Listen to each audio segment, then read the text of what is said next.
Good afternoon, third graders. We are going to take a look and self-check our DMA problems for today. We're on week 15, day 2, and I know usually we do these on Tuesday for day 2, but since we had a Monday off, we're going to do day 2 on Wednesday. So let's self-check our problems. Please be sure that you make any corrections that you need to as you go along. If you get it correct, put a star. If you had to self-correct yourself, I'm thinking now we kind of need to put an SC over here to kind of give us an idea of, okay, yes, we made an error, but we self-corrected ourselves and now we understand the problem. So I'm going to start having you do this so that we can see how we're doing. Again, remember, these are review problems, and these are to help us keep our skills current and outgoing, okay? So let's take a look at our first problem. It says the mail carrier, which is your postman, the mail carrier delivered letters to 8 houses on a city block. So just picture this. You have 8 houses and this postman is taking letters to the houses. He delivered 3 letters to each house. So if you think about this, this is, if we look at our question, it asks us how many letters did the mail carrier deliver? So what do we know? Remember your KFA. What do we know? We know that there were 8 houses, and to those houses, 3 letters were given to each house. Not just one house, but each house. So since we know that this is going to be each house, we know that this is probably going to be, or is going to be, repeated addition, which is multiplication. We're trying to find how many total letters the mail carrier delivered. So when we see that, we want to know the total number. Now it doesn't say total number, but we can say we understand that this is how many letters. So we're going to go to the back. Since the front doesn't give us much room, we're going to go to the back of our sheet where it says day 2. And we know that we have 8 houses. And I'm drawing myself a model so that I can visually see what's going to happen here. So each bar on my bar diagram, 1, 2, 3, 4, 5. 5 groups, 6 groups, 7 groups, 8 groups. Your houses are your groups. There are 3 letters that are being taken to each house. So I'm giving myself a visual here so that I can see what's going on. We want to know how many total letters, how many letters were delivered, how many letters did he deliver? So we need to know total letters. So now we could use repeated addition, which is basically we're skip counting. So 3 plus 3 is 6, plus 3 would be 9, plus 3 would be 12. So 4 groups of 3 is 12. Here's another 4 groups of 3. So if we used our understanding of the break apart strategy, 4 groups of 3, 4 groups of 3, which is here, and another 4 groups of 3, we could say, okay, well, we know 4 groups of 3 is 12, and another 4 groups of 3 is 12, so that makes your 8 groups of 3. I just want to throw in the idea of the distributive property and breaking up one of the factors into easier, because this is going to be 8 groups of 3, 8 groups of 3. And so we could also do 5 times 3, which would be 15. And we could also do 3 times 3, which would be 9. So again, many different ways that we could break this up to help us get our product. In this case, the answer to a multiplication sentence is called the product. This is what we're looking for right here, is the product. Remember that your equal sign can be on either side of your equation. So don't always think it has to be on the right side. Remember, the equal sign means the same as. So 24 is the same as 8 groups of 3, because we added 15 plus 9, or we added 12 plus 12. To me, 12 plus 12 would be easier.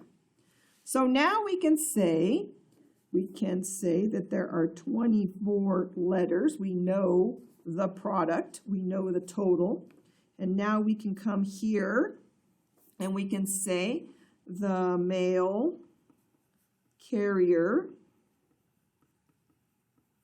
delivered. And remember, we're writing this as an answer statement to the question that was asked. The mail carrier delivered what? 24 letters, because if I add,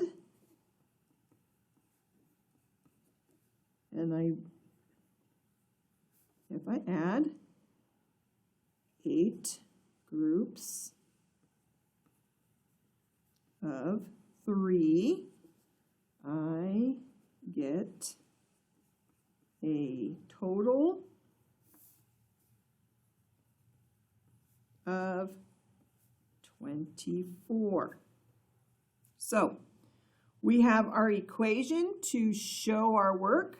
We have a model here that shows how we are understanding the problem, and we're writing out how we figured it out based on what we did here. So 8 groups of 3, or you could even say I skip counted 8 groups of 3, and you could also give kind of like what we did here. I skip counted 3, 6, 9, 12, 15, 18, 21, 24.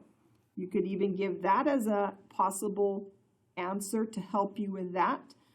So a couple of different ways that you could help support and prove and provide evidence to your answer here for your product. That's what we're doing. We're providing evidence. So now let's come back to the front. It asks us to write a multiplication sentence for this picture. Now remember your first factor, and this is in an array form. Your first factor is going to tell you how many rows you have, since this is an array. Your second factor is going to tell us how many objects are in each row, and this is going to give you your total. Well, right here I can see I have 1, 2, 3, 4, 5, 6. I have 6 objects. Now, each one of these is a row. So you have 1, 2, 3, 4, 5, 6 rows, and there is 1 object in each of these rows. So if I put another star here, then it would be 6 rows of 2. If I put another one, that would be 6 rows of 3. But in this case, we have 6 rows with 1 star in each row. So my multiplication sentence is going to be 6 times 1 equals 6. I have 6 total stars. Again, remember, you can put the equal sign on the opposite side of your equation. Remember, an equal sign means the same as. So 6 is the same as saying 6 rows of 1.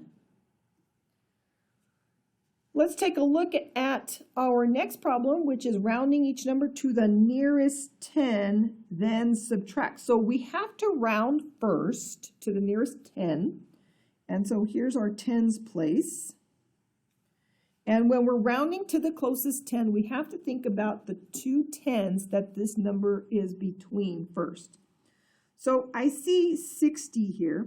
So this number, 268, is between 260 and it's in between 270, which is the next 10. Now remember, your ones digit is going to help you decide where is it closest to? Which 10 is it closest to? So the 10 that it's closest to is going to be 270 because 268 is just 2 away from 270. It's 8 away from 260. Also remember that 265 is in the middle of those two 10s. So once it goes past 265, we round up. If it's less than 265, we round down. If it's exactly 265, which is right in the middle, our rule is let's round up. You had to make a rule on deciding where we're going to round the very middle of 260 and 270. So 270 is going to be the 10 that we round 268 to.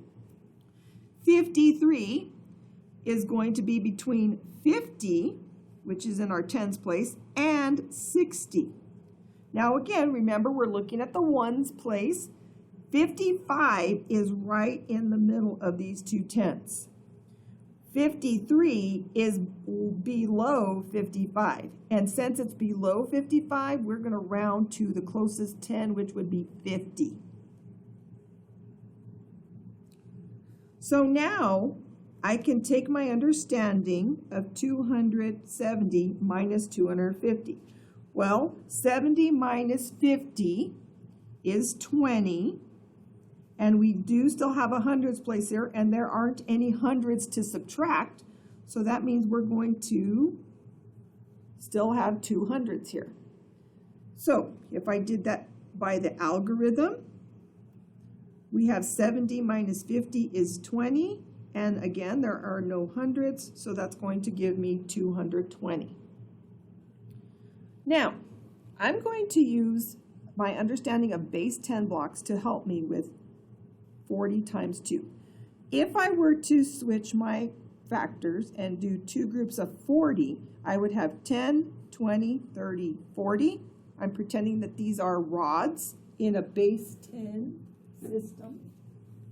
So if you were to look at base 10 blocks, this is a 10 with your base 10 blocks.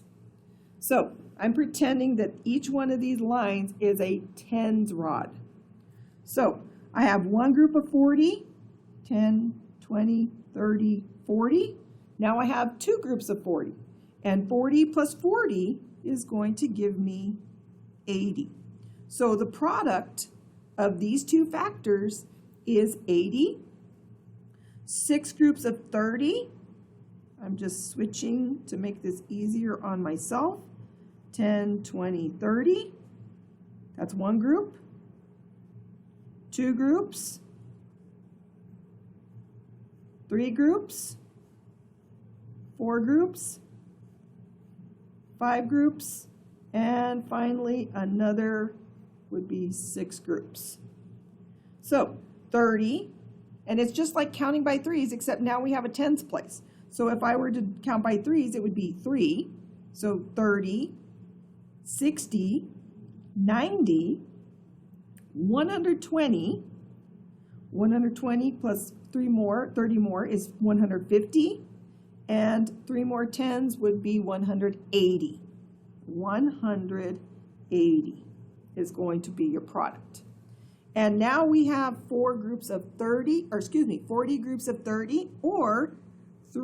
of 40. Now, if you remember up here, we had 2 groups of 40. So basically, I could use 2 times 40, and then I could add another group of 40. And again, this is how you use the distributive property, because you have 1 and 2 makes your 3 groups. So 3 groups, that could be 2 groups and 1 more group. So we know that this is 80.